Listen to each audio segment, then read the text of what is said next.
We have a $15 donation from Captain Marvelous. Happy to donate to a great cause, and that Games Done Quick is still working hard for great causes. All right, and we are ready for Donkey Kong Tropical Freeze. Here we go. All right, hi. I am reenium. I'm going to be playing Donkey Kong Country Tropical Freeze, and with me is Nuclear Reaction. She's going to be helping out with some commentary. Hello, everyone. And I'm ready to play, as it says. So I'm going to be starting, and I'll count down. 3, 2, 1, go.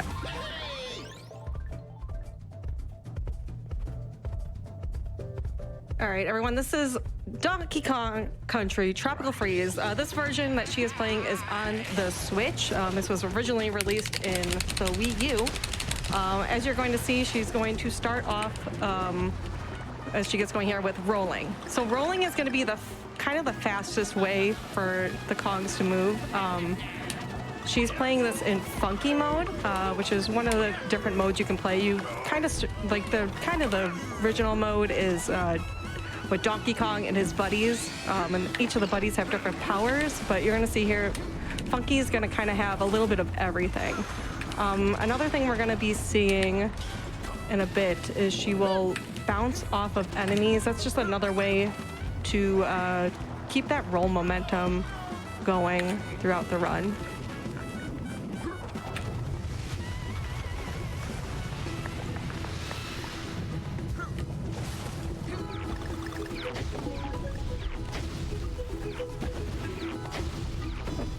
So as Nuke said, rolling is the fastest way to travel in this game, but every time you start a roll, you lose some number of frames, probably definitely less than a second, but that does add up over the course of the run.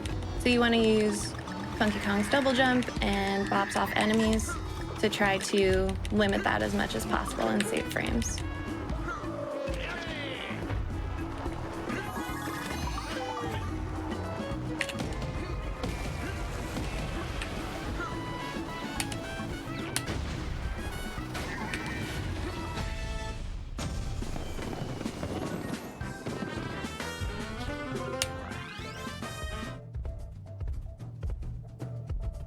All right, in the next level, we're going to see something called a grab jump. Now, grab jump, I believe it's not intentional. It is not. But it's a way that only Funky Kong can use this, and it's a way that you can get extra height. So we're gonna see this throughout the run. Basically, she's gonna use Funky to grab before she does a double jump.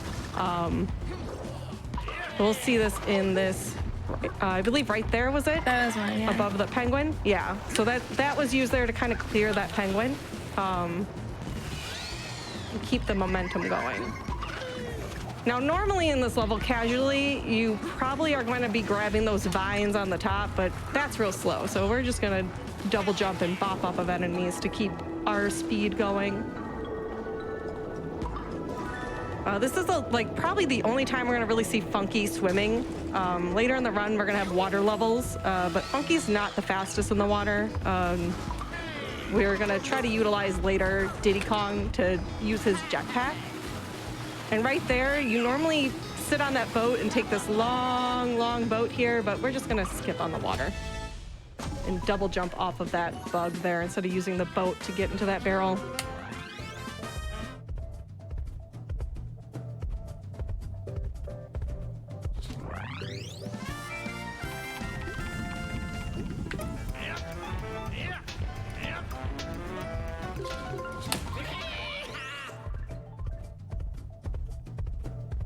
Yeah, I see some of you talking in chat about no DA. So something in Tropical Freeze that you can do, I don't know if this is exclusive to Funky mode, but if you die too many times, the game will basically ask you, do you want to skip the level? So you'll see some categories of any percent that utilize that in a few levels because it's faster to just die 8 times in a row to skip the level. But in this mode, we do not do the death abuse. Death abuse is funky mode only, not funky only. Okay. Oh, so you can do that with like the other Kongs. Yeah. And we saw a Death Abuse run on GDQ last week by a Not So Newbie.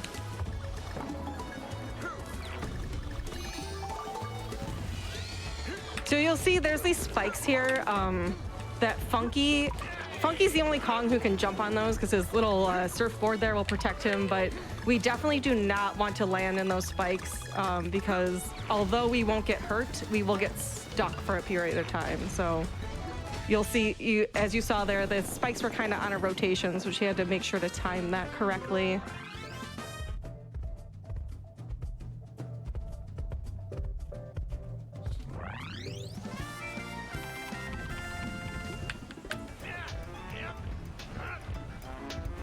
All right, coming up is going to be our first of a few auto-scrollers in this game. As a classic to Donkey Kong Country, we're gonna have a little minecart scene. So there's a couple cool things in this, but it's mostly gonna be riding along in the minecart. You're gonna notice that she's gonna be jumping in the cart kind of the whole time. It saves, I don't know how much time it saves necessarily. Frames. It frames. Yeah. But we're gonna jump. And right here in the beginning, actually, she does a barrel skip. So instead of jumping, wait, was that there? No, I didn't make it. I lied. I lied.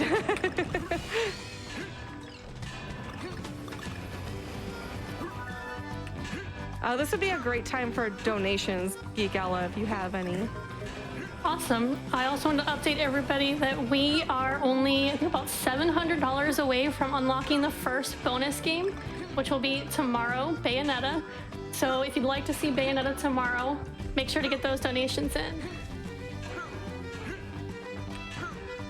We also have a $50 donation from Amadi. So thank you very much.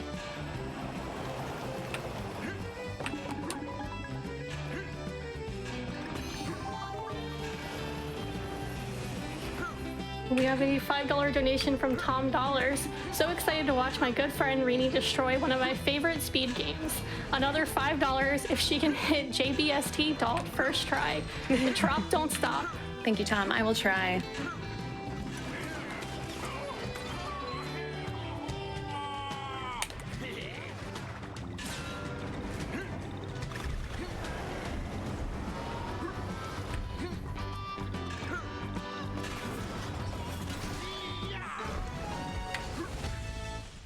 Yeah, unfortunately, these auto strollers are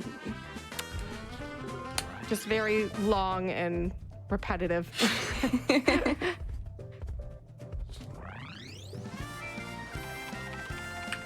But we are reaching. There's the barrel. Thankfully, after this, though, we're going to have something a little more exciting. I think the boss fights are the most interesting part of these runs. This is my favorite one, too. This is my favorite boss in the game. This first one is Pompey. So Pompey is a seal, kind of like a circus seal. And we're gonna actually, this is the first time we're gonna switch over to Donkey Kong so that we can use Cranky. As we mentioned earlier, each of Donkey Kong's little buddies have special moves that are useful throughout the run. Cranky has his little cane that he's gonna use to be able to reach a little further and bop Pompey there. In the Wii U version, Pompey's hitbox was actually smaller, so I don't think, was this something we could use in the Wii No, U this version? is new on the Switch. Okay. This was found. So yeah, his bigger hitbox there lets us use Cranky's cane to hit him faster. He's also trying to bop these fish as fast as possible so we can get Pompey back up there in quicker hits.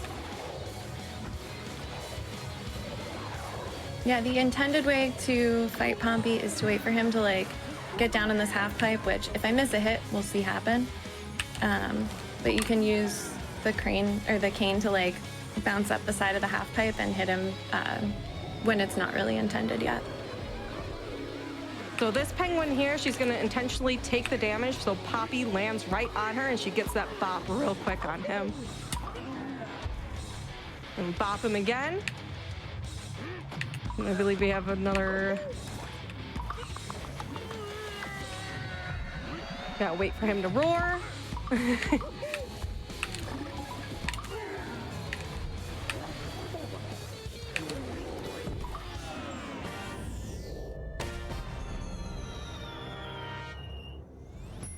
Again, quickly getting all of these fish out of the way, trying to hit them as fast as possible. Otherwise, you can see here, it kind of lasts longer. Bop them real quick. And there we go. Pretty good Poppy there. Thank you.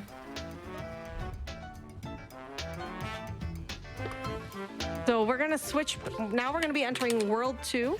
World 2, we're gonna switch back to Funky Kong. Kind of interesting thing, as we're menuing, the world is actually gonna be loading in the background, so her menuing actually doesn't need to be like super quick by any means, because it's still gonna be loading no matter what. So it's kind of convenient that it doesn't lose much time to switch at the beginning of worlds. And that's an only at the beginning of the world thing.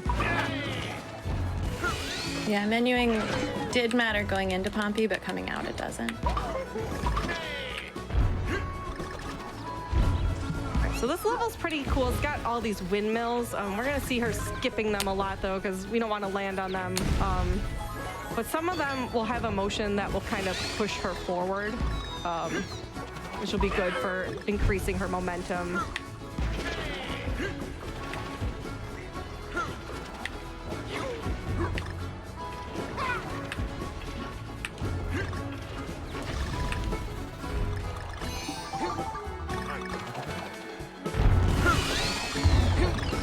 And up here we have a trick called the bread roll, where she's essentially at the top of this, she's gonna roll off the platform to get into the barrel early. You can see there was another barrel that was atop of her there that she completely skips using the bread roll.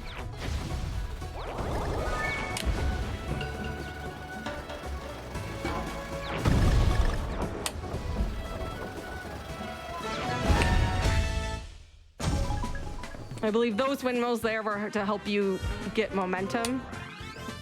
Yes. Yeah. Okay. Also, I can't go that far without them. But hopefully you're landing on them as they're moving you forwards rather than backwards.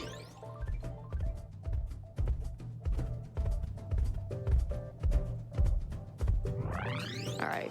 Next level, my favorite character, but genuinely not liked by the Tropical Freeze community. We've got Rumpus the hippopotamus. Now Rumpus, he's some stages you need him, some you don't. This is one where he's optional, but we're gonna take Rumpus. Some runners choose not to. He's kind of a little slower, and his animation for landing, you're gonna see, are kind of slow, so we're not a big fan of him for being slow, but that's okay. Rumpus is just doing his best. He's cute. I'll give him We're that. gonna see, it's still the same thing where she's gonna try to jump off of enemies to maintain speed. Yes. All right. Same thing with Rumpus, except even more so when he starts his running. I think it's more so, at least. I will lose a little bit of time.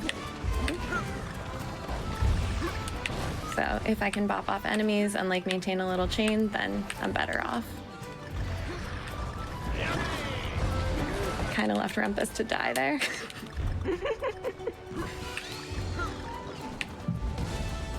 Kind of like a Yoshi.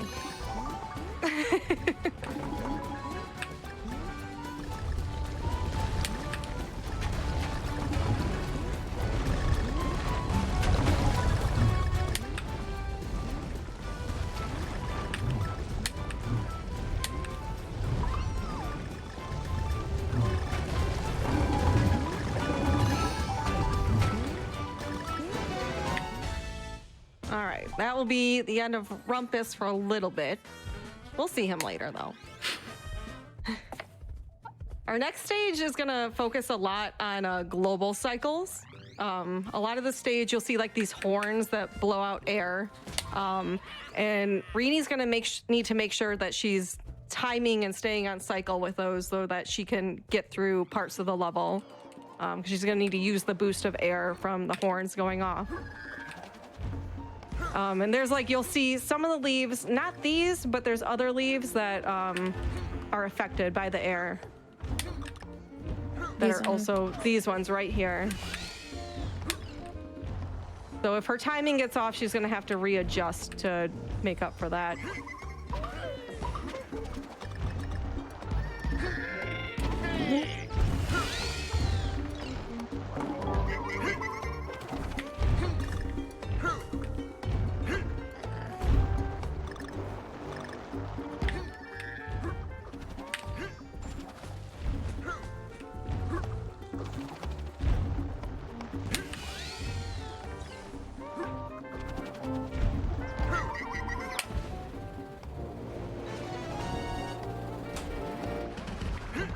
And here, she's gonna have a slight audio cue. This part has like some neat little music.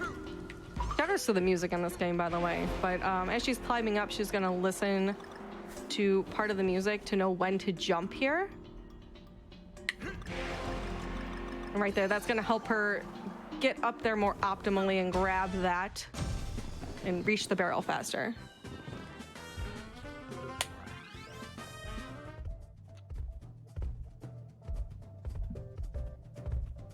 All right, and after this, 2-4 is another wonderful auto-scroller level.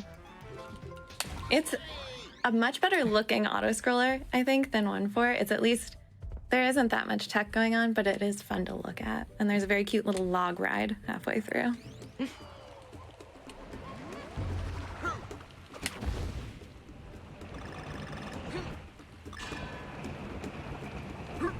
Optimizations in 2-4 are basically the same as 1-4, so if there are any donations to read, this would be a fine time for it. Awesome, we do.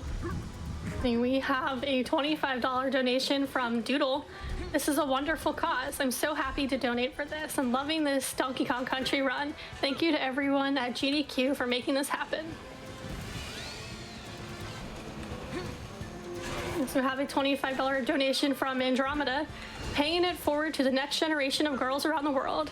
Let's get that Zelda any percent. And actually, I do think we met the Ocarina of Time any percent run. So that will happen after our MST race. Ooh. So is the log work the same as the minecart where you're gonna be jumping to save frames? Yeah, except since I'm in the water, I'm not going to get as much opportunity to. Okay. And there's no slopes, so mostly the jumping optimization has to do with like when you're going uphill, if you jump up, you save a couple frames. If you jump at the end of a downward slope, you get a little bit of a boost. So the log doesn't matter quite as much. Okay. But it would function the same if it were on land, I think.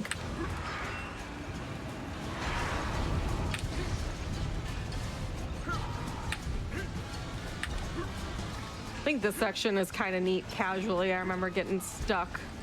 This section's terrifying casually. It's neat in a terrifying way. You have to jump the time to get those backwards right there.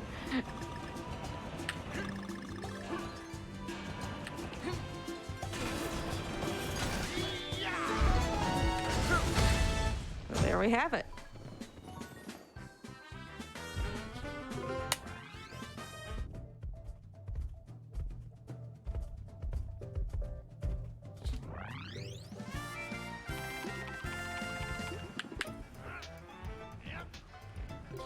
All right, so this level, we're gonna see another grab jump.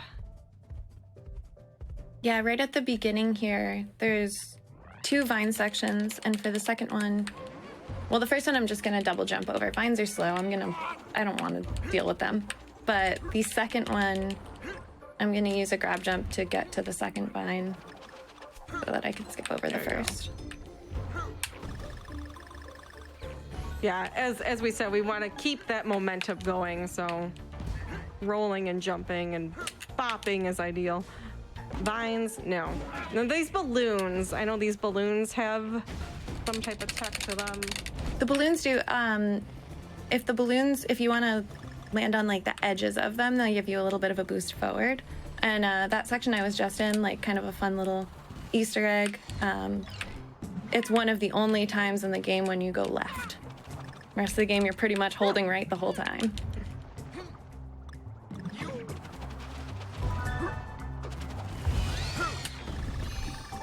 Now, we can see the balloons are slower, though, still, even though they can push you at that angle. Yeah, if you get stuck going like upwards on the balloons, then it would definitely slow you down. But if you can get them to push you outwards or forwards, then they give you a boost. Okay, so that's why before there you jumped on some penguins there instead of the balloons. Yeah.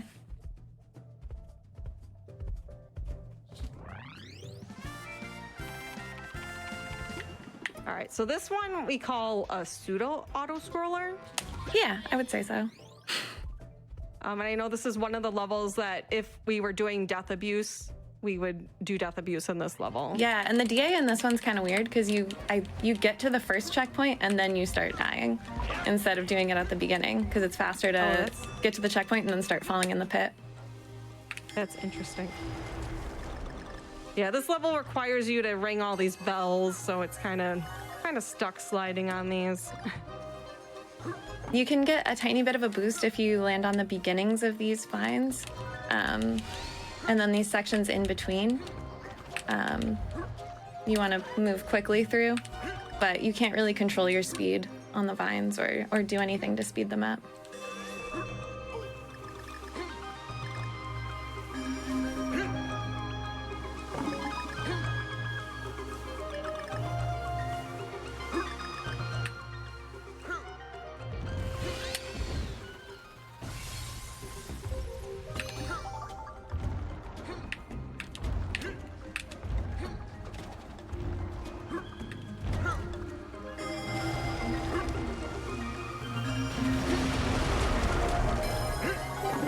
These 9 coins are referred to as the Niner. They're very important in no stages, which is the all death abuse category that we made up.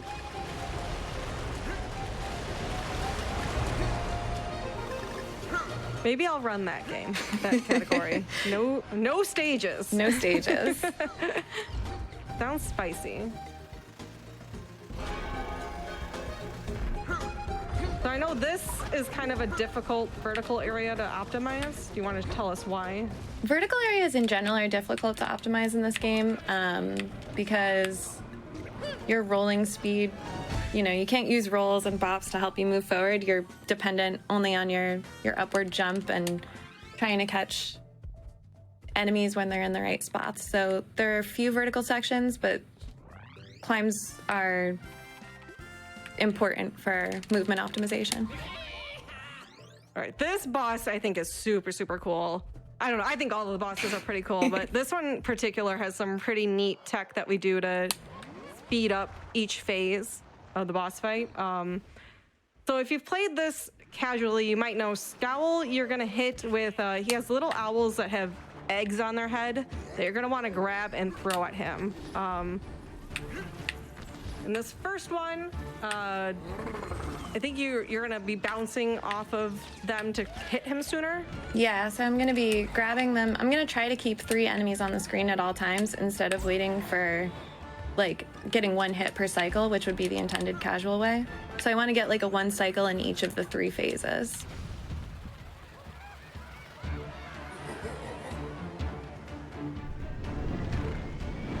And that first section, not too crazy hard. The second section is probably the most difficult.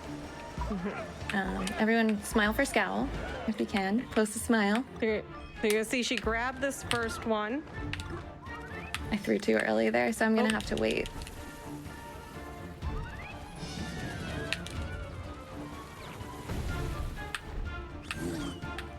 So normally you would grab that one and then hold it till another one comes on screen. Yeah, I would wait for the third one to spawn, but I can get this one instead. There we go. So still holding that one on stage. Oop. Okay, this one's like that one was like the hardest to optimize, correct? That one's kind of tricky. The second phase is the hardest to optimize, but it's not as punishing as the third. Okay. Third definitely would lose the most time if I were to miss a hit, because I would have to wait for him to do all of this again.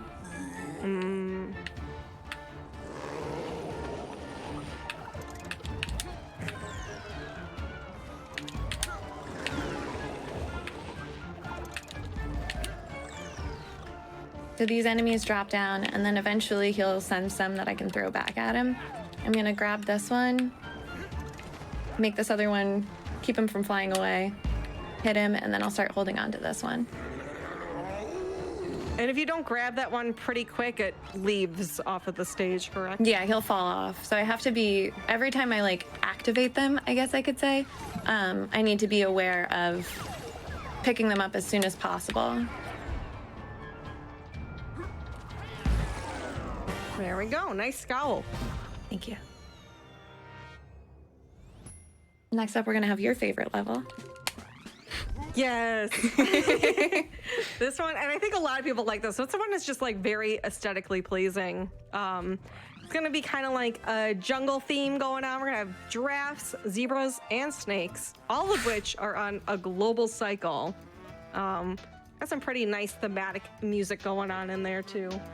Lion Reminds King me of vibes, for sure. My favorite Disney movie, so. So there's gonna be 2 main cycles in here that she's gonna have to try to catch. The first one is it's gonna be a blue giraffe puppet. You're gonna see there's these giraffes and zebras that she can grab onto. They're kind of dancing to the music.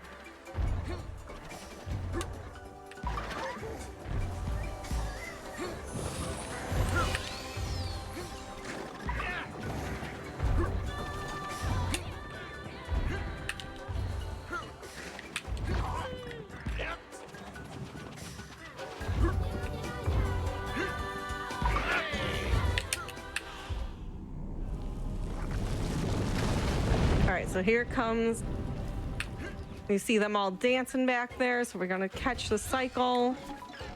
Right there, she was able to immediately grab him. That's not a giraffe, that's a zebra. Why'd I call that a blue giraffe? It's a blue giraffe now. They're all giraffes. Some of them are just blue.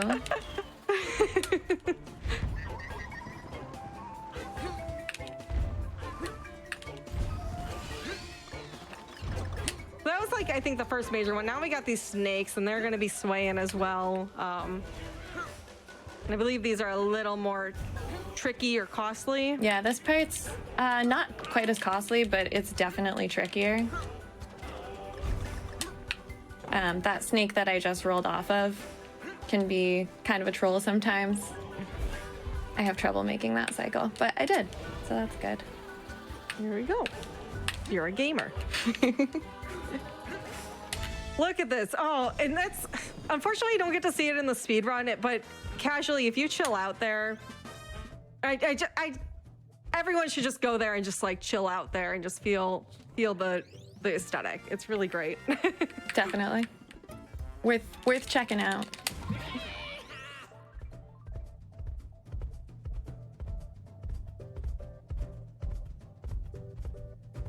All right, our next stage, we're going to be utilizing some owls and chickens. More animal themes.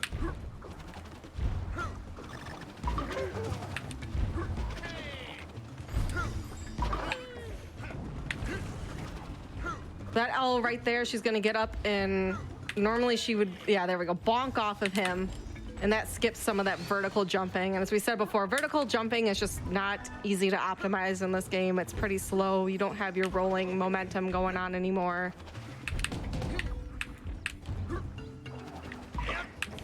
And that's our swooper duper chicken. Swoops down, gets him. Help avoiding some of those vines there.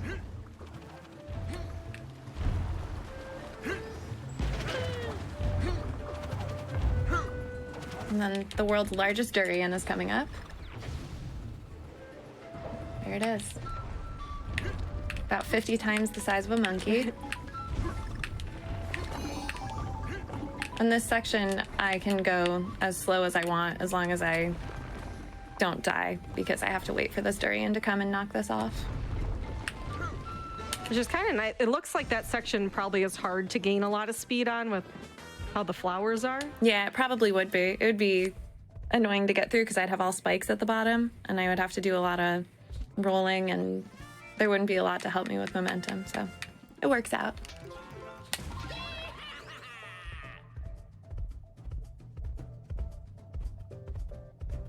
So this level, we're gonna have lots of tornadoes. Reenie's gonna have to roll through the bottom of them to avoid getting knocked out. The IL for this level, if anyone owns this game, I highly suggest checking it out. The only one, or the top runner, DKS, he has a world record. He is like the only one, I guess, who can do this level kind of. But it's just kind of crazy what he does. I don't even know how to explain it, but yeah, he's the only one I think who's done this who's done that strat, not what I'll be doing. Who's done that in a run? I know in his run, he uses a tornado to kind of get super crazy top speed going through it. And that strat is Tornado-si-do is the name of that one. Oh, did we miss Rhombus? Yeah, Rhombus is in this one, but I'm not going to be using him because the level is easier and faster without him. All right, yeah. Sometimes we don't like Rhombus, the hippopotamus.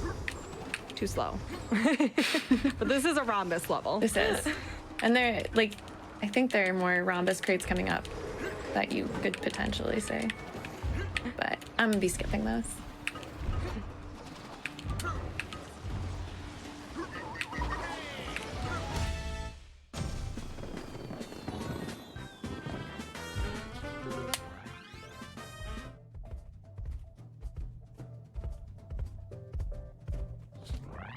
All right, this level we're gonna have a lot of vines going on, so you're gonna see a lot of cool movement where she's just gonna be trying to skip the vines using rolls and double jumps. Yeah, this level is like the savannah on fire sort of thing, and there's trees that are going to be falling down, and I'll be catching platforms on them as they do. Hopefully I'll be catching the platforms anyway.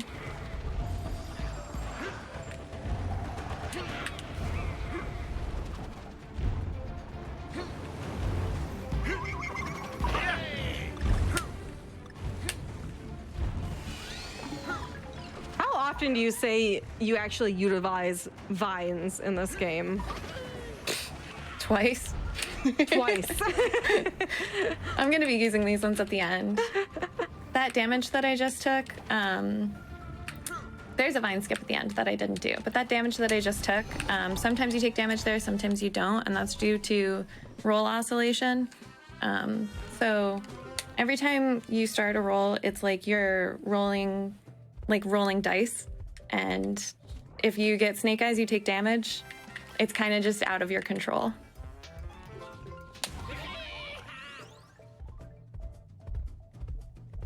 All right, we got another lovely auto-scroller. The strat to this one. So this is not a minecart anymore. He's kind of like on a little rocket ship. Yeah.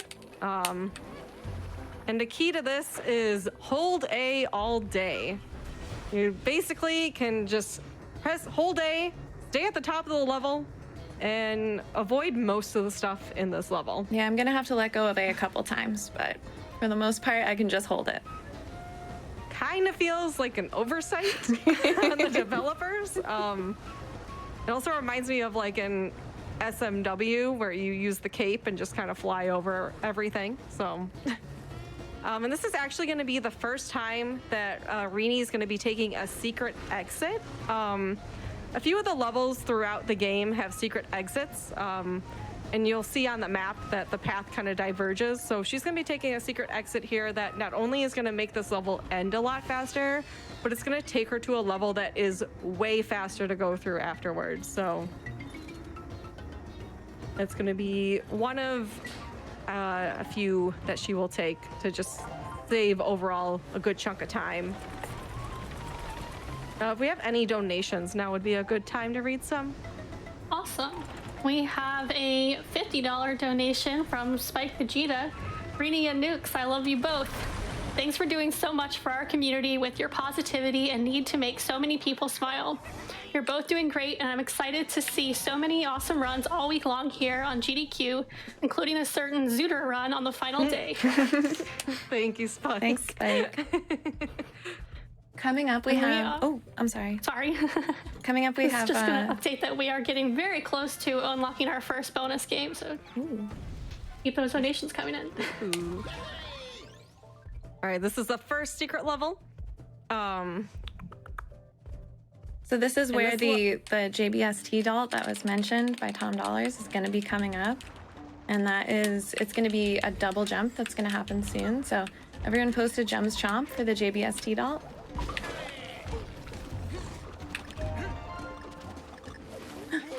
Oh no, I didn't get it. It's a tough trick. Oh no! I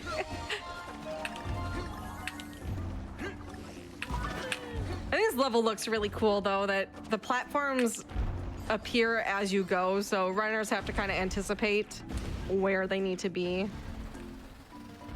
Which I would imagine after you've been running this, it's probably all just second nature, but... I like this level because it showcases how much memorization you have to do in your movement. If all the levels formed around you, then, you know, as you went through them, then all of the runners, like, it would show off how complex the movement in the game is. But yeah, that's a good opportunity to see it. You saw there at the very end, she used a damage boost to kind of get through all those thorns, so you didn't have to wait for it to open up. I believe as we go on, we're going to see more and more damage abuse. Yeah, especially in Worlds 4 and 6. All right, so we got our third boss stage. This one's kind of weird. Every boss stage, you got to hit the boss a total of 9 times, 3 times for each stage.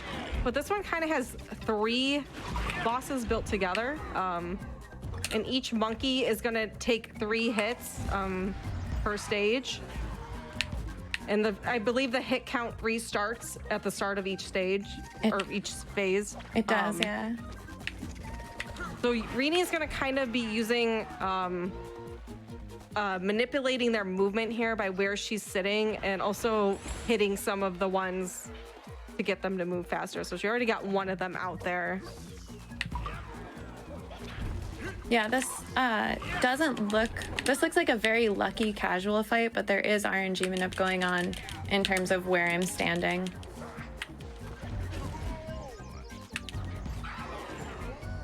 Oh my goodness. Yeah, I just realized. World 3, 3 bosses. Oh. Okay. I like that. Makes you think. Get your predictions in now, chat. What are we going to see for World 4 boss if you've never seen this game before? 4 bosses? There's got to be 4 bosses for sure. There's got to be.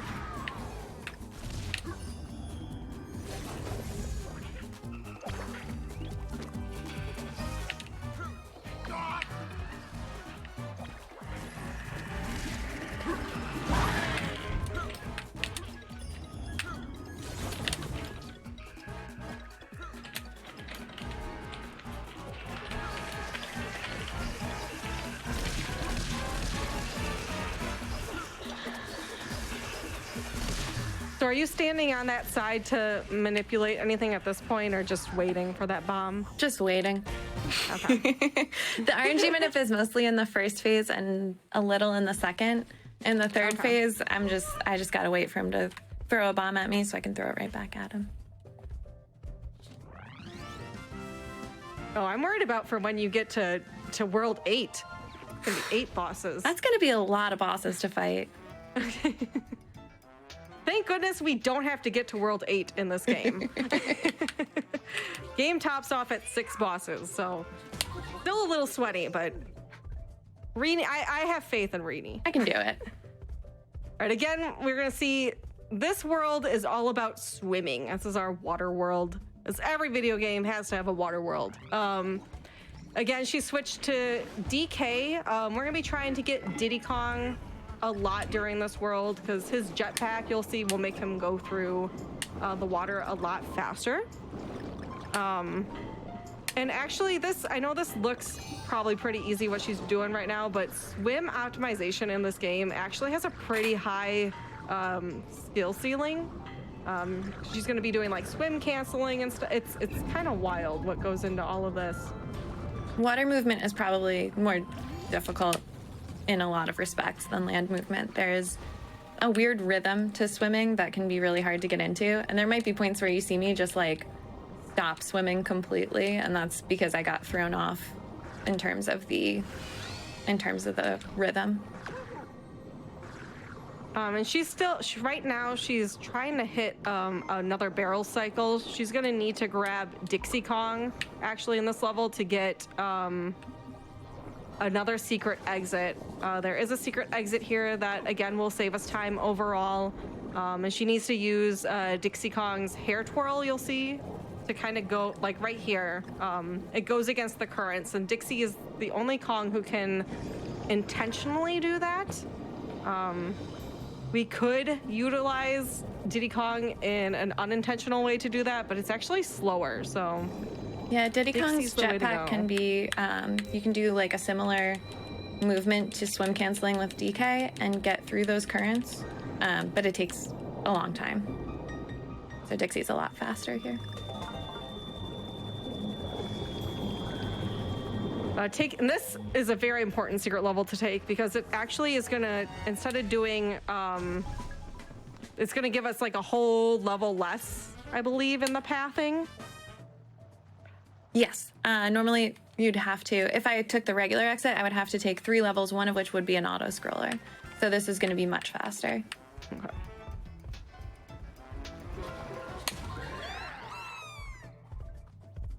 This next level is... Cool thing about this next level is that we're gonna see all 3 buddies in one level, and even in original mode, I think this is the only level that utilizes all 3 in one stage.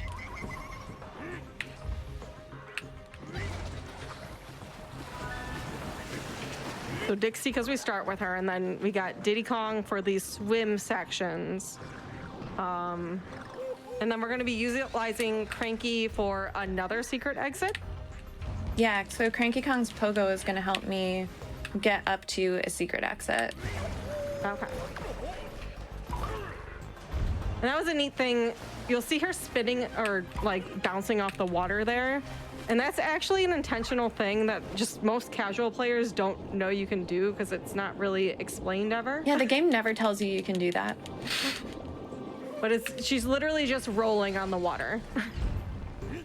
So if you want to show off a cool trick to your friends, all you got to do is roll on the water.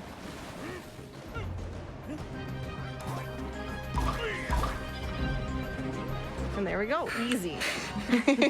Yeah, easy. Easy. I was You make worried it about look that easy. part. Well, thank you.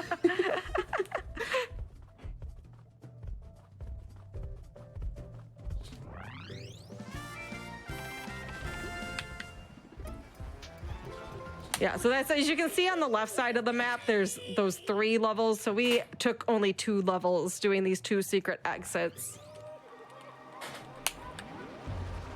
All right. Now I know you guys thought we were watching a Tropical Freeze speedrun. This is actually Tropical Keys, where you got to collect all the keys. Again, this level is a lot of relying on doing swimming optimally, which is not easy in the game. Grabbing Diddy again to go faster through all this. And she's actually going to be very mindful when she's entering all these little portals of where she's entering them and how she's like kind of holding when she's exiting so that she can move as fast as possible through the level.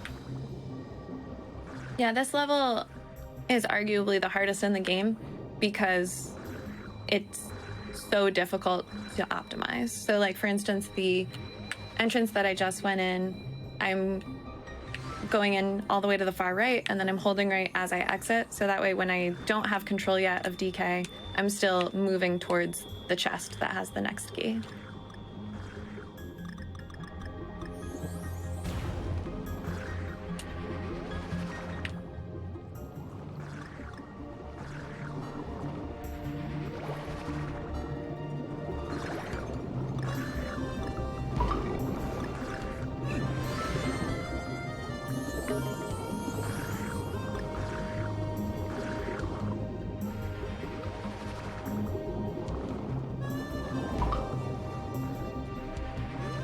This is kind of a neat little level, though. This level's cute. Very different from like your normal Donkey Kong Country experience. Also, a lot of people are big fans of the music in this one. Yes. Oh, the whole music in the whole game is fantastic. Now, this is kind of something silly. If you stand right next to this door here, you'll see the shark coming towards you, and he just, He gets kind of disinterested in you.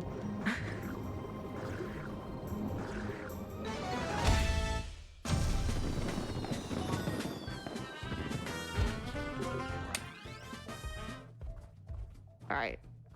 So 4-5 is arguably the hardest level in this game.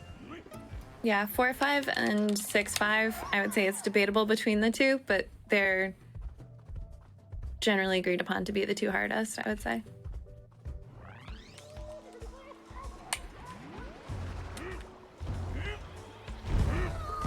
You're gonna see there's gonna be these penguins throwing bombs, and she's gonna have to try to like optimize grabbing those and throwing those. She'll be trying to grab them in the air when she needs them. And I believe you can hit them off of enemies to make them explode faster.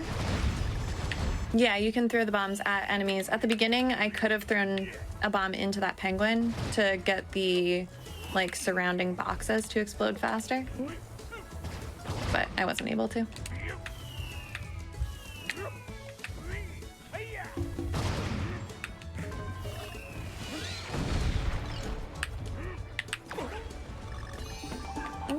First death. It's okay, we can get that bomb now. Yeah. Oh wait, no, there's checkpoints. Yeah. Luckily.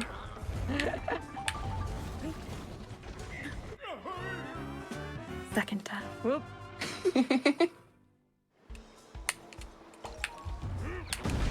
So normally if I had Cranky Kong in this section, I would use his pogo and some roll jumps to make it through a little faster. But since I took a death, I'm gonna have to go through a little slower. I'm gonna say this is probably throwing you off a little bit, not having Cranky here. Yeah, for sure. I'd imagine you would damage boost through that too. I would if I had the health, for sure. Yeah. But there's a Diddy barrel hidden down here, and I'm gonna use Diddy for the rest of the level. And that's because the next level you're gonna want him for swimming. Yeah, I'm gonna be back underwater in 4-6, so I want his jetpack to get me through. And right there, she actually could jump around the crates instead of banging on them to get down to the barrel, and kind of jump into the barrel underneath. But it's just for marathon safety purposes. If you miss that, It would be heartbreaking, you'll have to go for all sure. the way back to the checkpoint. And I believe it doesn't save too much time overall, like a second. It probably saves like 3 seconds, actually, Okay. but not worth it. Don't need Not my worth heart it for broken here. today.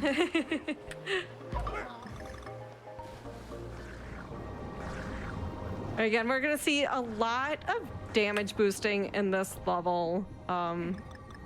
You might end this level with like 1 heart.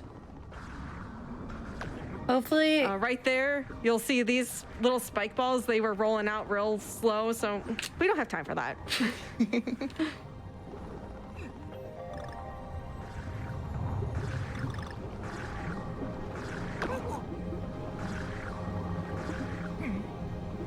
Yeah, there's just a lot of these weird little sections underneath where the water's kind of polluted with a lot of enemies, a lot of obstacles, so way faster to just take that damage. This section in particular, you have to wait for these spike balls to go around in a circle. yeah, you're supposed to like follow them in the gaps, but I'm just gonna swim against them. And luckily there's a heart there that's like in the proper place for me to get it every time, as long as I'm going through quickly.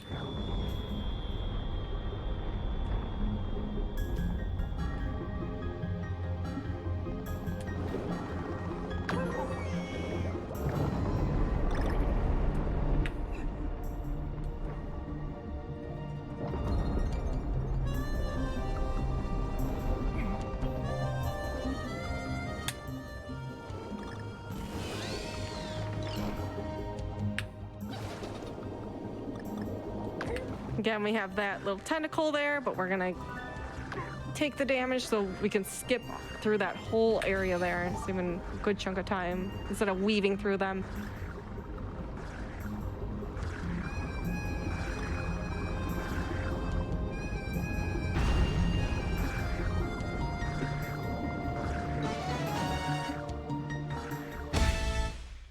All right, after this, we have another. I just love the boss fights. This is a good one for sure. Next one's really good too. Next boss is Fugu.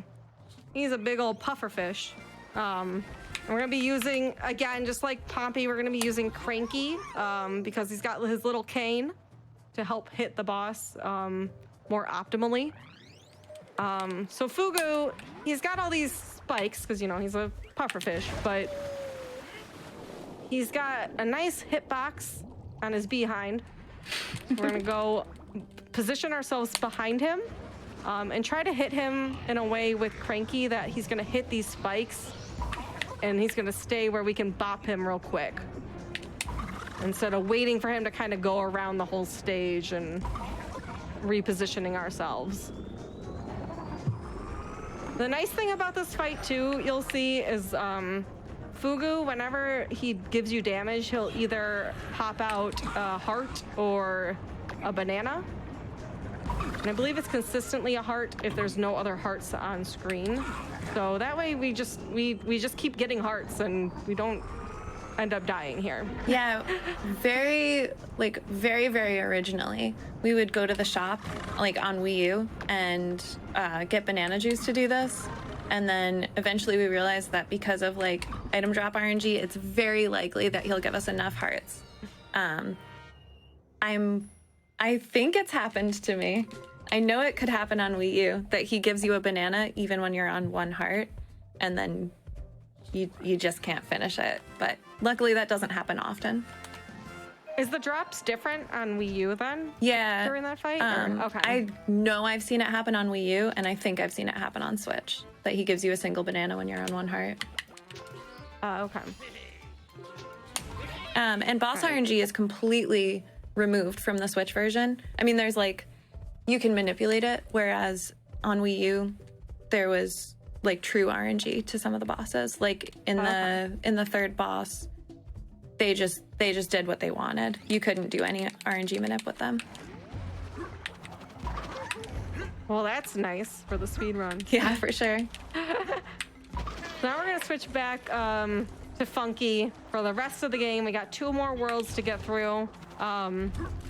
This world is all about fruit, juice, and popsicles. So this first level here, we're gonna essentially, the story is we're gonna be gathering fruit, which later we'll be juicing and turning into popsicles. Coming up soon, we have something called the Trusty Trolley. I'm not sure why it's called the Trusty Trolley, but...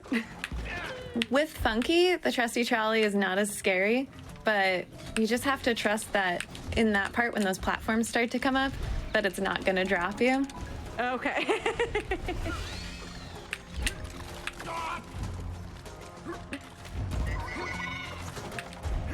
Just to let everyone know, we have hit our $5,000 in donations. Woo. That means we've opened up our first bonus game with Bayonetta tomorrow. That's awesome. Ooh. Awesome, guys. Thanks so much, everybody that's donated.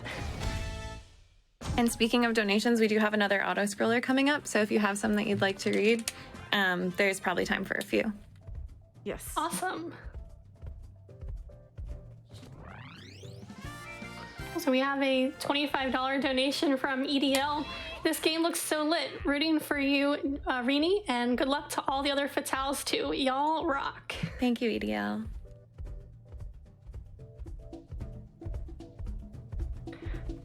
I have a $10 donation from Mauve Mink. DKC is one of my all-time favorite game series. Maybe the Kremlings will return someday.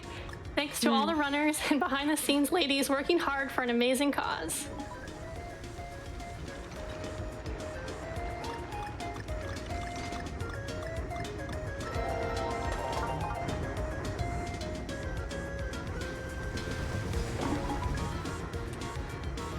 We have a $50 donation from Alex Moore, actor.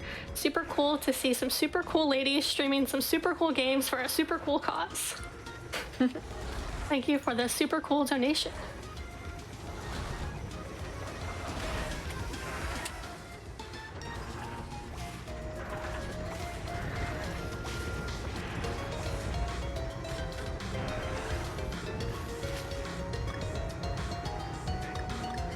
We have $5. Challenge to start a $5 donation train. Spike Vegeta donates $5. $5 train? $5 train. Let's go, gamers. See if we can get to that $15,000 for Super Mario Sunshine on Wednesday. Ooh, yeah, I'm gonna need you gamers to get that. That is my favorite Mario. As controversial as that might be. I love watching Sunshine runs.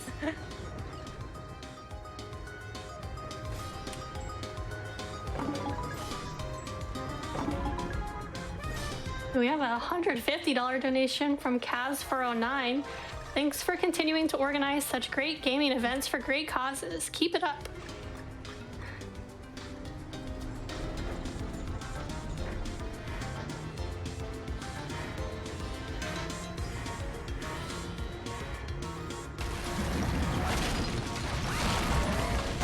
So on these auto scrollers, if you take damage, does that slow you down at all, or? No, you get pushed forward at a consistent speed regardless. So Interesting. there's really no, it's pretty brain dead. There's no optimization to it. Just kind of get a chance to take a break and play, which is kind of nice.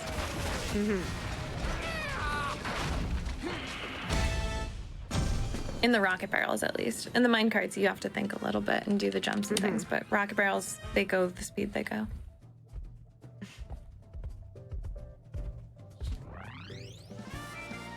All right, so now that we have all of our fruits harvested, we're processing it now into popsicles in this level. I don't really get what the lore is to all this fruit stuff, but I'm game for it. Yeah, they went with Worlds 2 and Worlds 5. Or Worlds 2 and 5. I don't really understand the theming that much. Kind of like autumn and fruit for those two.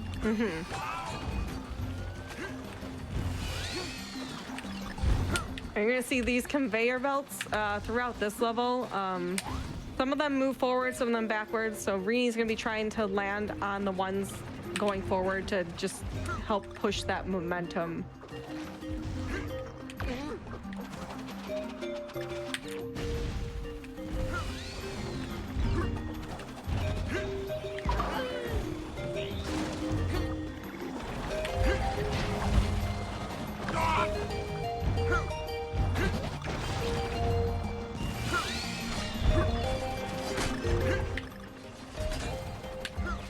I'm seeing in chat that Reenie would live in this world if she could. We always talk about which worlds that we would like to live in. I don't know if I would live in this one. World 2 seems nice.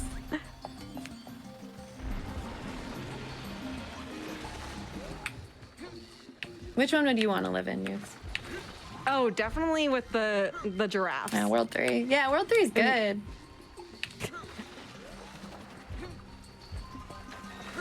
But I don't know. I'd like to have some rumpus in my life though too. Well, he's in 3-3. We just didn't use him, so 3-3? you could Okay, take a stop okay. over to visit him. All right, we'll grab him, hang out with the blue giraffes. Yeah, it's a party. They did Yeah, have that's super a long party. necks, to be fair. That's true.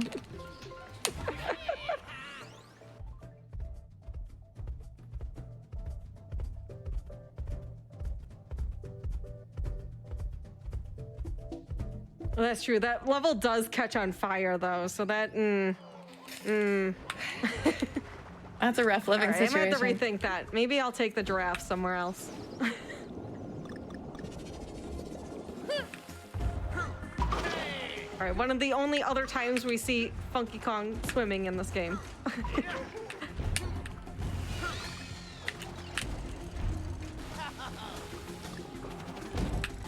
Well, he's swimming in juice, so that's different. Oh. Not gameplay-wise, but, you know. Wait, what? Okay, for a second there, I thought there was like maybe different tech. No, there's no different tech. Caught me off guard there.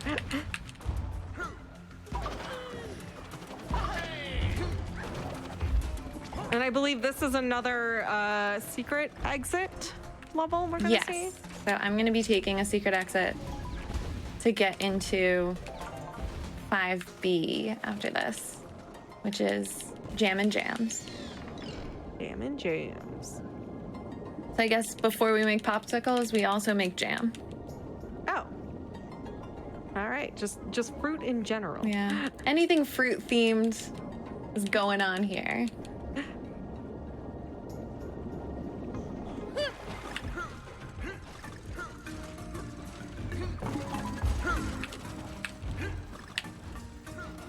Funky Kong's double jump is really nice in that section there. Yeah, it's casually, this was one of the hardest levels for me, actually. Like the first time I played, and I was playing on the Wii U, so I was limited to DK and a buddy. And that part and the part immediately before it, I was stuck on for so long. But Funky Kong makes it pretty easy.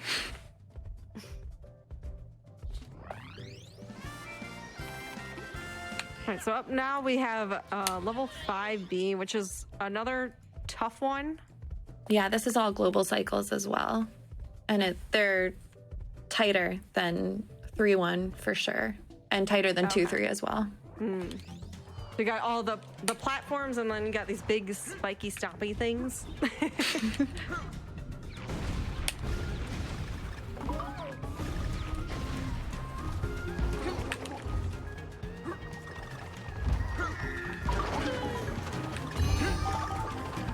There's a nice, I know at some point in the level there is like a button that she can push. So if she does happen to get off cycle with the global cycle, she can at least kind of reset her positioning. Yeah, because I took that hit, I'm going to be doing that. So as soon as I see this start to go up, then I can get back on cycle. And if I get through that section damageless and this next section damageless, then I know that I did it right. Okay.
Alright, so this next level is going to have our popsicles. This is going to be the first introduction of ice physics in this game. Ice physics can be exploited to get kind of some crazy speeds. And again, it's just using the ice here to get even bigger momentum and then trying to maintain it by jumping off of enemies and double jumping. Oh no. There are these like spike things that come down here at the beginning that I need to either dodge or damage boost through, but I will lose my momentum if I damage boost through them. If I do a jump, if I'm rolling and I jump before I take damage, I maintain my momentum. Otherwise, I lose it completely. This is going to be the first exploit of ice physics that we'll see. It's a quick little jump, but...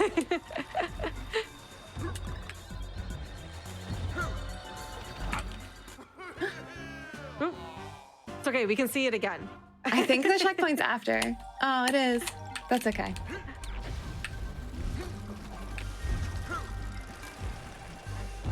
There is another coming up.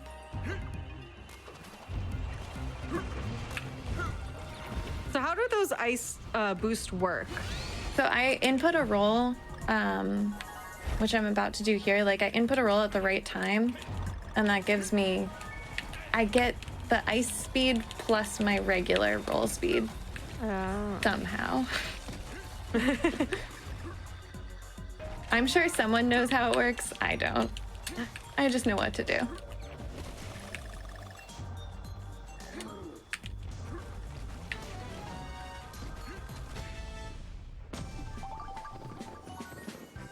Everyone's favorite boss coming up.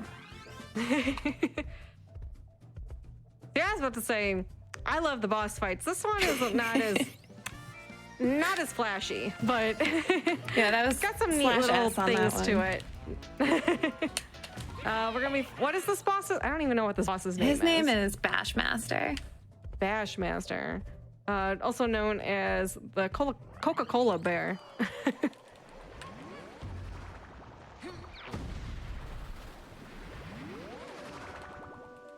And this is kind of a weird one, because this, in the cutscene you see here, he's just enjoying his popsicle, and Funky Kong comes in and just kind of disrupts his popsicle eating. Which, honestly, if someone did that to me, I would be pretty angry, too. Yeah. He's just chilling. If I had a big spiky hammer and someone interrupted my popsicle, I might fight. So those ice cubes there, as you saw, she had to get the bomb. In the Wii U version, that's another instance where there's more RNG, what items are in each ice cube, where in the Switch version, it's always consistent. Yeah, so I can just count and I know where the bomb is going to be rather than having to be aware and react to it, which is nice. And some things that people like to always point out about this level is, if you notice, the stage is actually rotating if you look at the background. And also another neat little thing is, every time that Bashmaster lands into the juice, he actually turns purple. More and more purple.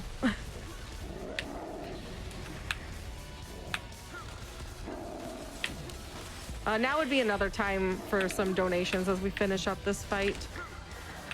Awesome. So let's see, we have a $25 donation from Cerise. 5 tickets for the donation train as it's rolling deep through Fruit World. Stay hydrated and comfy, chat. We have another $5 donation from Big Frog. I'll hop on the $5 train. Why not? Gotta keep supporting Fleet Fatales. Keep killing the run, Reenie. Also vote for Tarther, which we do have the file names for Ocarina of Time still open. So if you have a favorite file name, make sure to get donations in.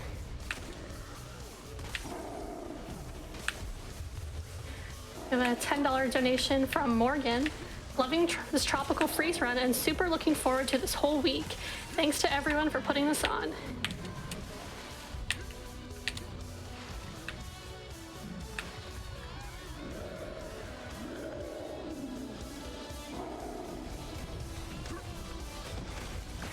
I feel so bad for him. He was just eating a popsicle and I don't feel bad for him. He's slow. He deserves it. But I feel like we could have just avoided this whole conundrum altogether. Oh, I wish. Just an unnecessary fight. This is probably the longest stage in this whole speed run. It's definitely the longest boss fight, and yeah, probably. If anyone runs this game who's in the chat and I'm wrong, don't correct them. Don't correct me. Because this fight is like 3 minutes long, where the other stages tend to be around a minute each. Like 1 to 2, probably, yeah.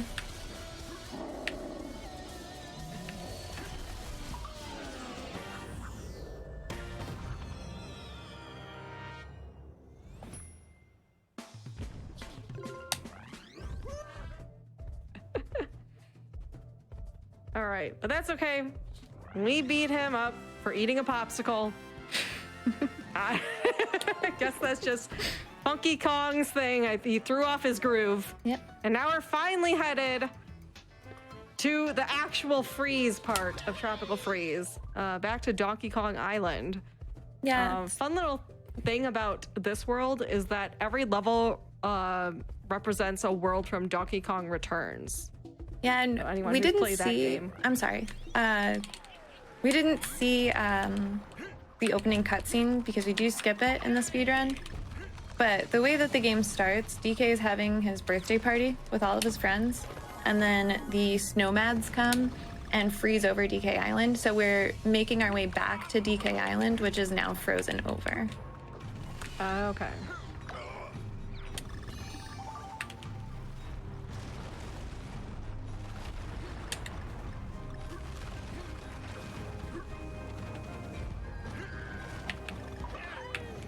God, this game is just so satisfying to watch, like, someone optimally run through it. I think this is a neat little thing, too. That door tricked me a lot during the casual playthrough. You have to let go of it, jump back in.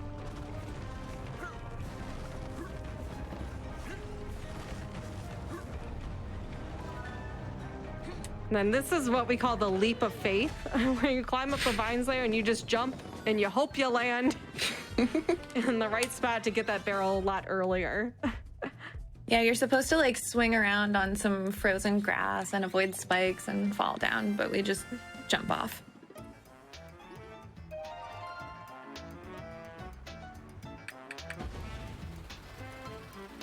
Coming up in this level, this one has a neat little boost that you're gonna see utilizing the freezing water. So this is the first time in the game where the water, you cannot jump in it. It will give you damage. But Reenie is gonna be able to utilize that later in this level to give her a nice boost and get through faster. This is actually my favorite level in the speedrun as well.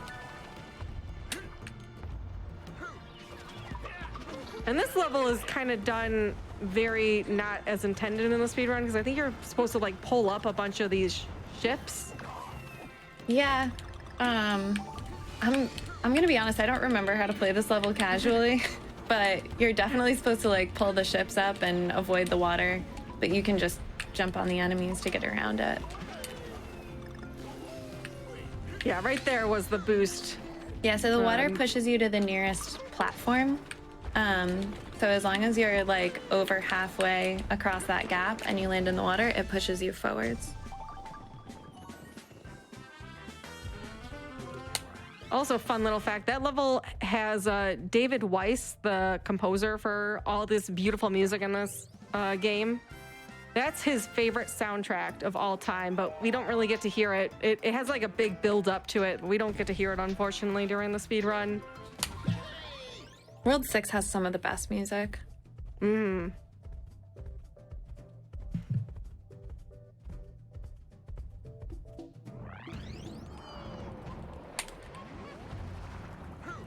So right here in this level, it's going to be a barrel blast in the beginning that Reenie's going to use right here.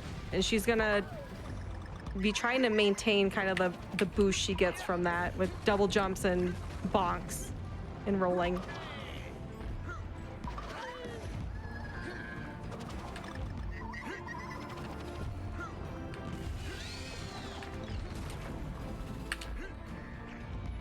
And there's all these nice flower platforms you can see on the bottom. But those are very, very slow, so we're gonna skip over those with Funky's double jump.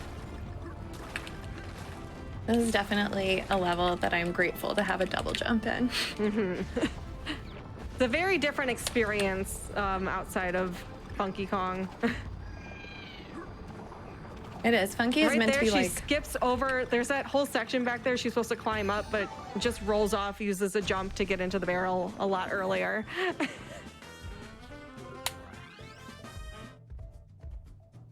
Funky mode is meant to be kind of like, well, not kind of, definitely like the easy mode of the game, but because of that, it's much faster because you have the double jump, you have all of the Buddy Kong abilities, and that allows you to play faster, easier. I'd imagine without funky mode, you kind of have to rely on barrel cycles and worry about those a lot more. Yeah, absolutely. And all barrels are on global cycles as well, so that's huge. All right, 6-4 is our final auto scroller. This one actually has no health in it, so Fingers crossed. you could die here, but I trust in the Reenie to make it through. If we have any donations, now would be another great time for some. They're awesome. Yeah, we have a $25 donation from Valentrans. Very excited for Bayonetta, but wow, am I tempted to give this Donkey Kong game a go myself. Thanks for everyone taking part in such a great event. Yeah, this is a really, really fun game. If you have, those of you in chat who haven't given this one a try, I highly suggest it. I recently played it casually myself. There's also amazing tutorials made by DKS. So the game's very accessible and easy to get into. I guess those mean the same thing.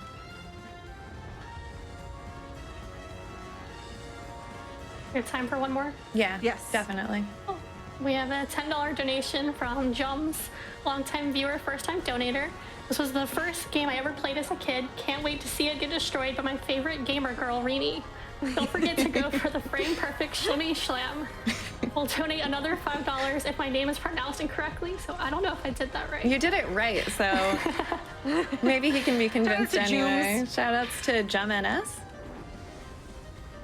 No, I said Jums. I don't know if that's right. Jums is right. You got it.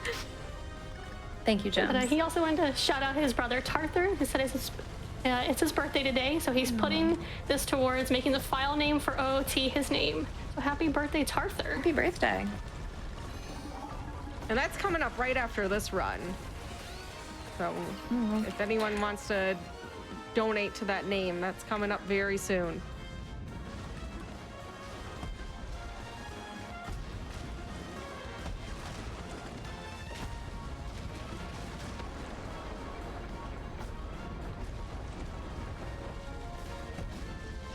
Oh yeah, now we have Funky Kong casually controlling a whole giant snowball as he rolls and making it jump.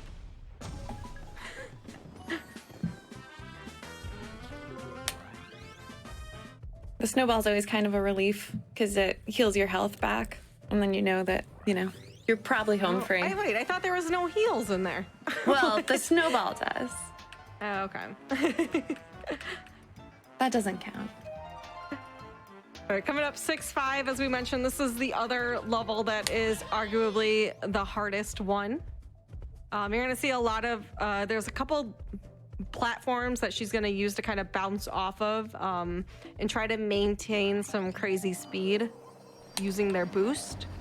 Hopefully we can see those get utilized to their fullest extent.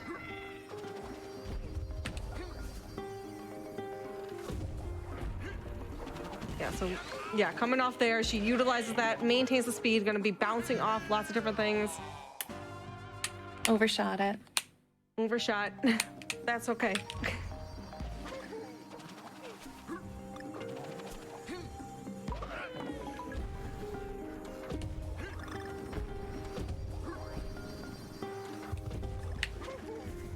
So yeah, normally during that, you'll be able to bounce off and grab onto that big spinning platform. But as I said, this level is definitely one of the harder ones to optimize.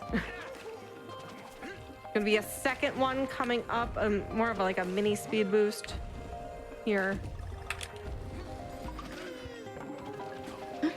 Oh no. Ooh. I get another chance at that one at least.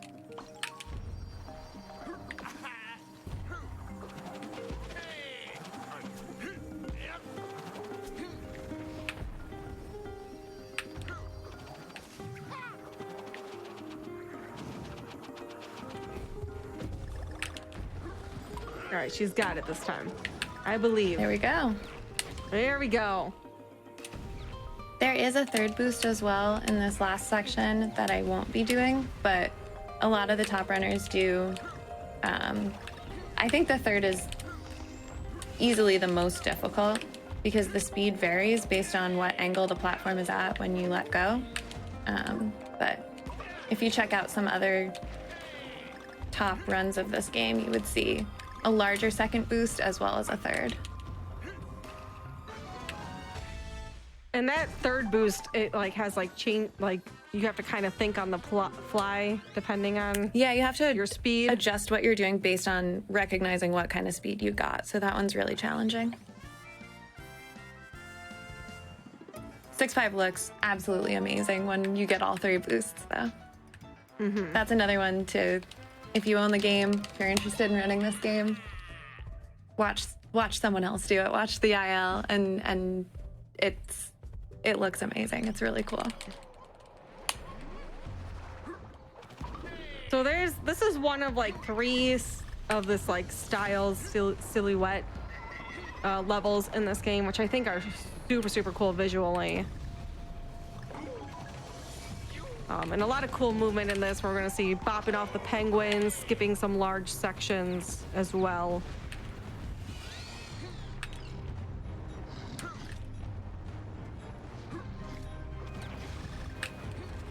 This is just one of those levels that is just super satisfying to watch. Someone who knows what they're doing go through it. The other 2 silhouette levels are unfortunately not in the any percent or no DA run. But they're also gorgeous to look at.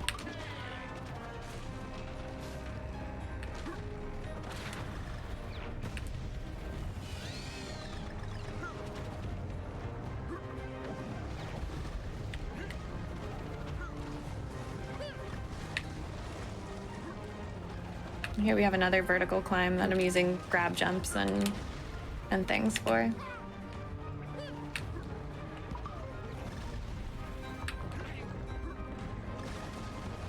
Uh-oh. And we'll get to see it again, which is awesome.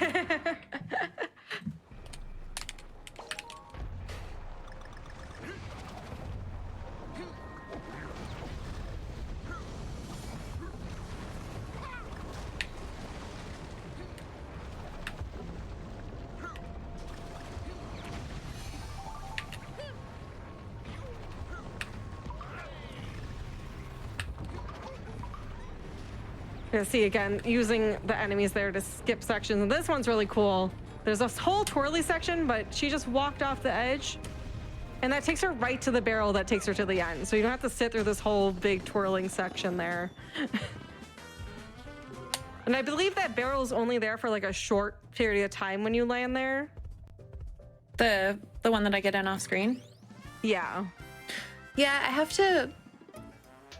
I don't know. It moves around, I think. I know that all I have to do when I get to that part is hold right and I walk off and I land right in it.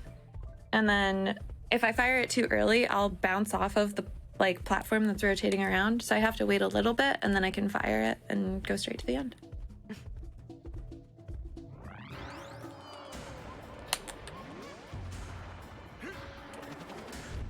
This is another one of these really big damage boosting levels. This level has all these like electric bug zappers throughout it that are going to be moving throughout the stage. They're going to be lighting up the vines.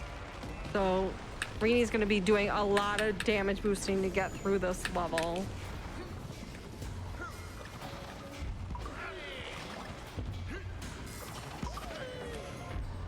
But at the beginning, we're just fast enough to skip kind of a lot of these platforms getting lit up.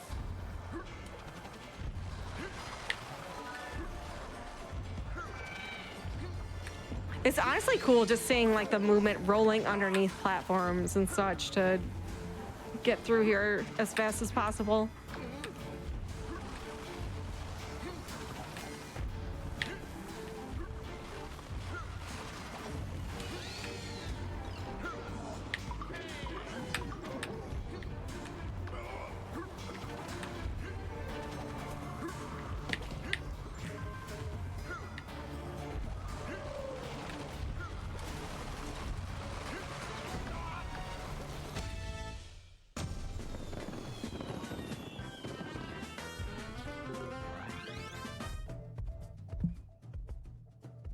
All right, coming up, a level 6-8. The last level before the final boss.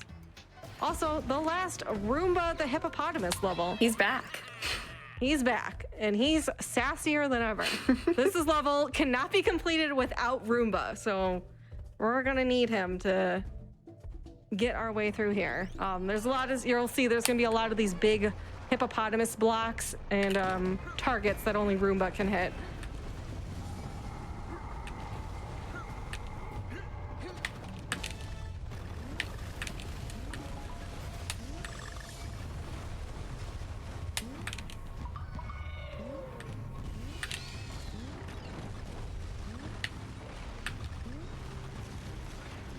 I think this is a pretty neat final level, though, even though Roomba kind of slows us down with his jumps. I like the way that they utilize him. It's good to see him again.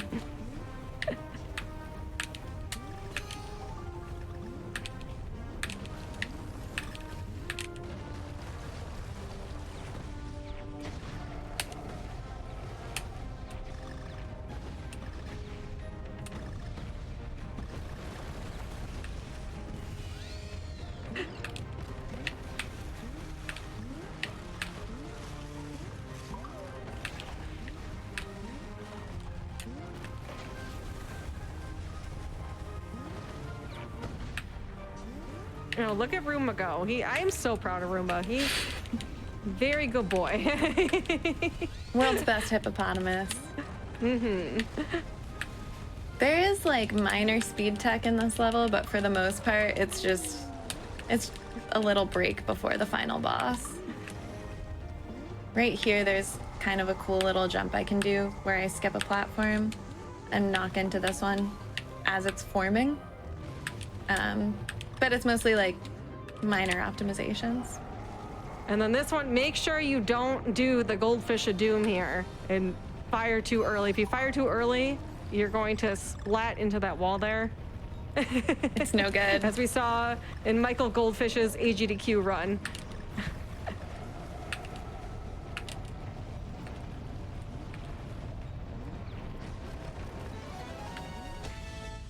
And there we go. Finishing up the final level before the boss. Dear old Frederick. Frederick is really gonna, so this boss fight, again, all the boss fights for the most part, besides the unnecessary polar bear fight, is really, really interesting. But also can be really, really punishing, especially this one. As mentioned earlier, each boss takes 9 hits with 3 hits per phase. And we're gonna see here, Frederick does this thing where he moves back and forth 3 times, giving you 3 opportunities to hit him.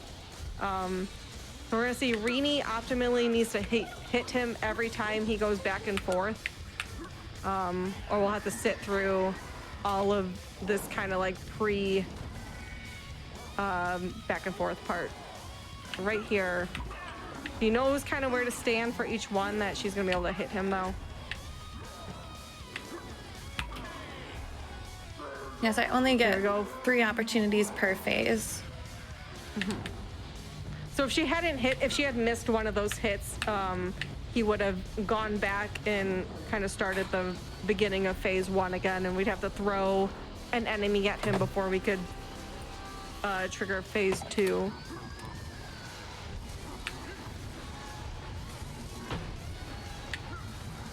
So this phase adds ice, as you can see. And this is more punishing, I believe, than the other phases. Yeah, this is the most punishing of the 3, for sure. It's also, to me, it's the most difficult because he moves at 3 different speeds as he runs by. Mm-hmm. So again, you'll see her adjust kind of where she's standing before he runs. Because he has those different speeds. There we go. Nice. That 6th one is the hardest for me. Yeah. So that's good. I would say this is not an easy fight to get trying to get in all those 3 hits is definitely not an easy feat.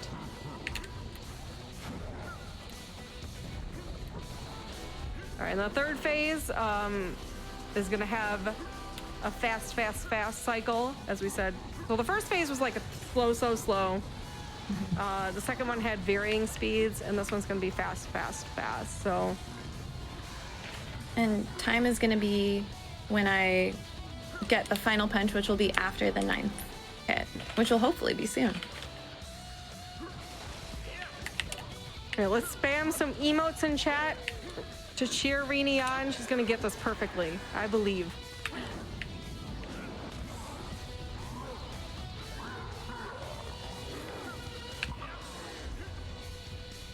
Again, she's standing further away for these because they're all gonna be fast. Okay. And that's time. Time. Easy. Awesome job. That is Easy, not boss. an easy fight to optimize.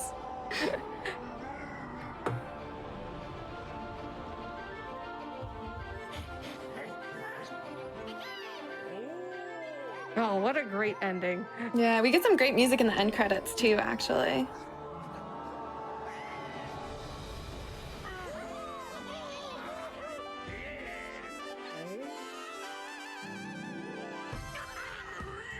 All right. Well, I want to say happy birthday again to Tarthur, I think it was. And thank you to everyone who donated. Thank you to everyone who did this. Thank you, Nukes. And if you're interested in getting into this game, there's a ton of really good resources. This game means a lot to me. So this has been a great opportunity.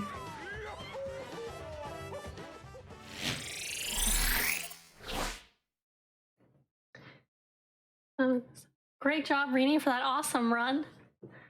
We have a $17 donation from Zach in the chat saying, happy birthday, Tarthur. And we have a $25 donation from Skate B.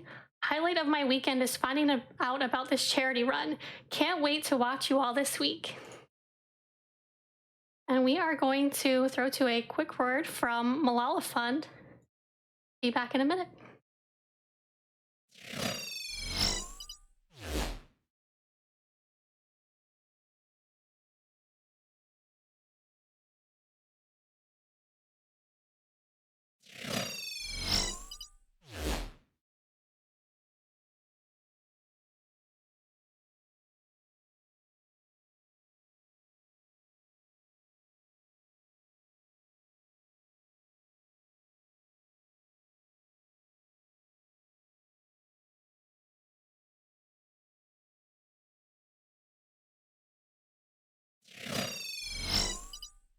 Estamos aqui no terceiro acampamento dos povos indígenas da Bahia, num grande ato político pela educação, pela demarcação de terras e por uma melhor saúde.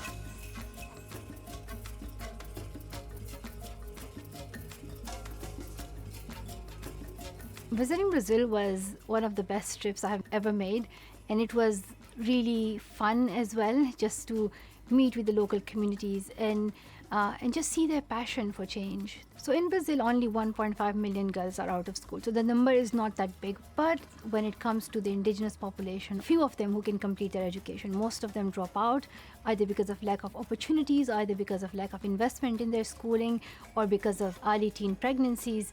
So for me, it's always important to focus on the most marginalized girls.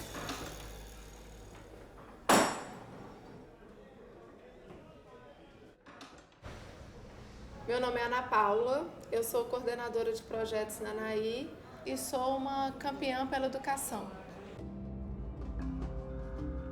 O Brasil, atualmente, ele tem 305 etnias diferentes e na Bahia são 23 etnias. As principais barreiras que as meninas enfrentam no Brasil para estudar são gravidez na adolescência, dificuldade de transporte até a escola, casamentos muito novos, elas às vezes casam muito novas. E às vezes também elas são absorvidas por mercado de trabalho muito novas, porque elas têm que ajudar as famílias, aí elas também desistem dessa educação formal. E muitas barreiras, né?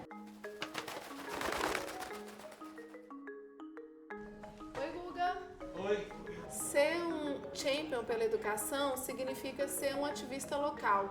Me tornam muito mais capacitada para eu poder desenvolver o trabalho com as meninas indígenas aqui na Bahia em prol de uma educação de qualidade. E também me proporciona fazer essa pressão de forma local, mas com esse apoio internacional bem grande.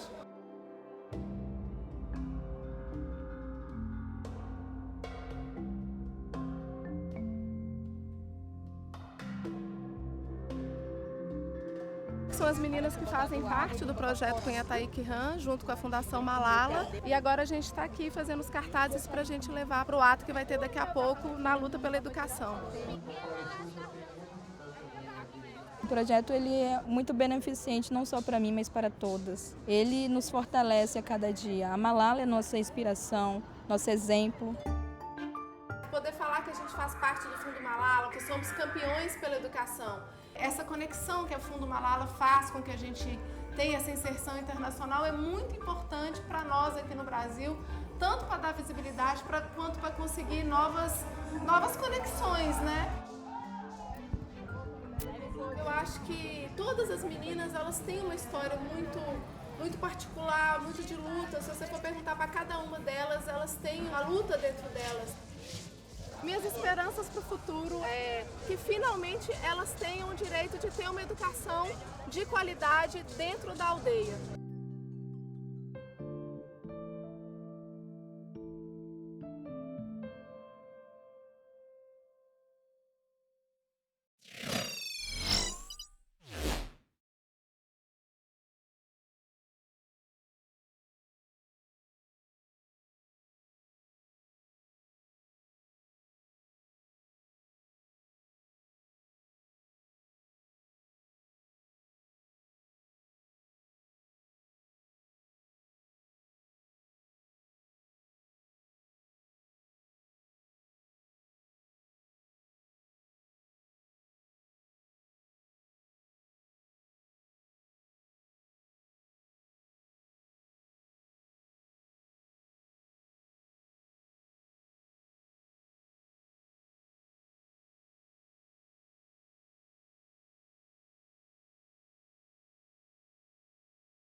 Good luck and have fun.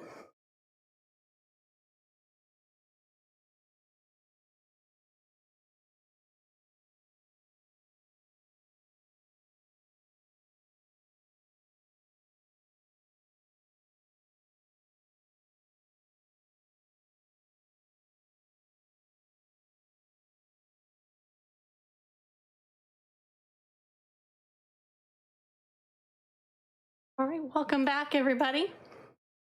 We have a $5 donation from Lime Films.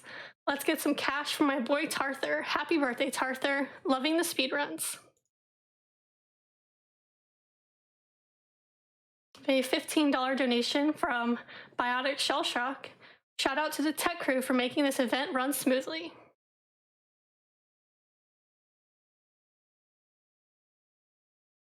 We have a $5 donation from Jums. Here's the $5 donation I promised. Keep up the great work.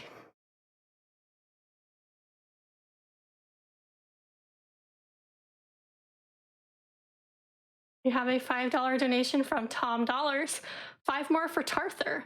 Love Trop and happy for Rini to getting to show it off to everybody. If you have any last minute donations for the file name for Ocarina of Time, get those donations in now.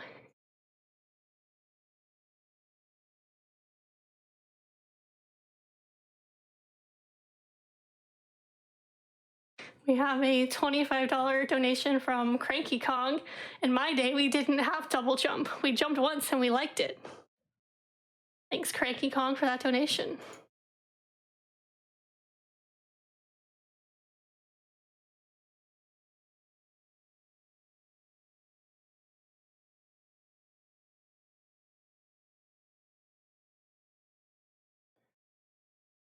We have a $50 donation from Saucy Fellow Music. Just says heart.